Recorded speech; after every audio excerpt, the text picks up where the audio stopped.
आइए शुरू करने से पहले अवेयरनेस चेक करते हैं। मैं कुछ स्कीमों के नाम लूंगा और आप ये देखिएगा कि आप उन स्कीमों के बारे में जानते हैं या नहीं। Banking and PSU fund, liquid fund, guild fund, money market fund, flexi cap fund, value fund, aggressive hybrid fund. अगर आप इन स्कीमों के बारे में जानते हैं तो बहुत अच्छी बात है, क्योंकि अब आपको केवल 32 और स्कीमों के बारे में जानना रह गया है। यह वीडियो इसलिए महत्वपूर्ण है क्योंकि कोई भी म्यूचुअल फंड हाउस एक नहीं, दो नहीं, 10 नहीं, पूरी 39 category of mutual fund schemes को लॉन्च कर सकता है।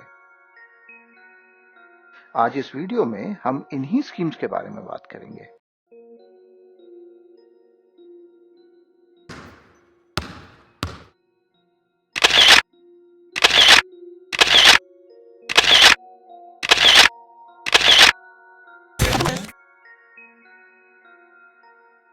म्यूचुअल फंड स्कीम्स के बारे में और अधिक जानने से पहले ये जानना जरूरी है कि साल 2018 से पहले म्यूचुअल फंड स्कीम्स की कैटेगरीज और एसेट एलोकेशन से जुड़ी हुई गाइडलाइन क्लियरली डिफाइंड नहीं थी। लेकिन अक्टूबर 2017 में सेबी के एक सर्कुलर ने सब कुछ बदल दिया।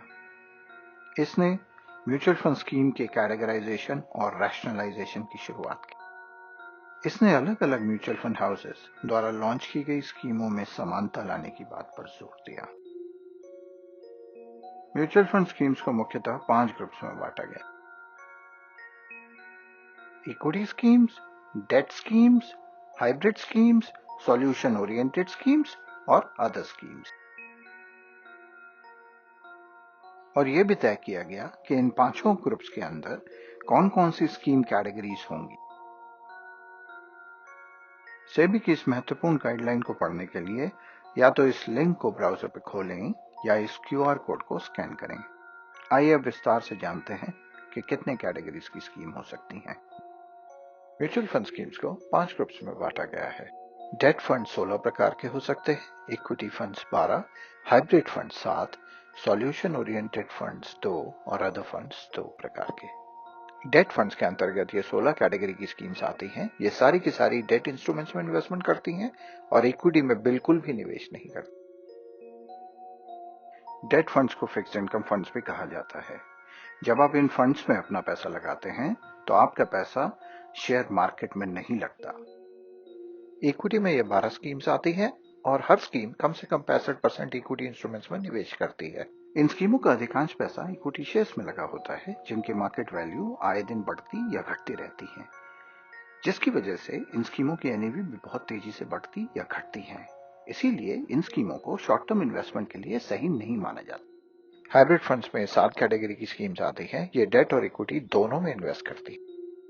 सॉल्यूशन ओरिएंटेड फंड्स में चिल्ड्रंस स्कीम और रिटायरमेंट स्कीम आती। बाकी सारी कैटेगरी ऑफ स्कीम्स को अदर फंड्स कहते हैं। इनमें इंडेक्स, एक्सचेंज ट्रेडेड फंड्स और फंड ऑफ फंड्स आते हैं।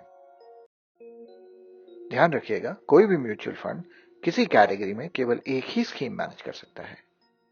आइए अब कुछ प्रश्नों के उत्तर देकर जानते हैं कि हम इस वीडियो ट्यूटोरियल से कितना सीख पाए हैं। इक्विटी म्यूचुअल फंड ग्रुप के अंदर कितनी स्कीम कैटेगरीज आती हैं? 10, 16, 12, 7।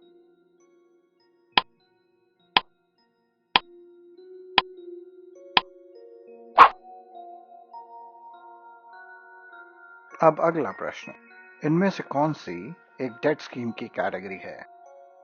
वैल्यू फंड, फ्लोटर या floating rate fund, exchange traded fund, balanced advantage fund.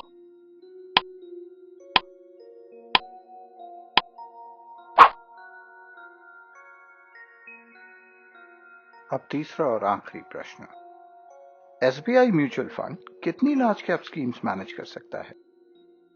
ज्यादा से ज्यादा 2, जितनी चाहे उतनी, 3, केवल 1।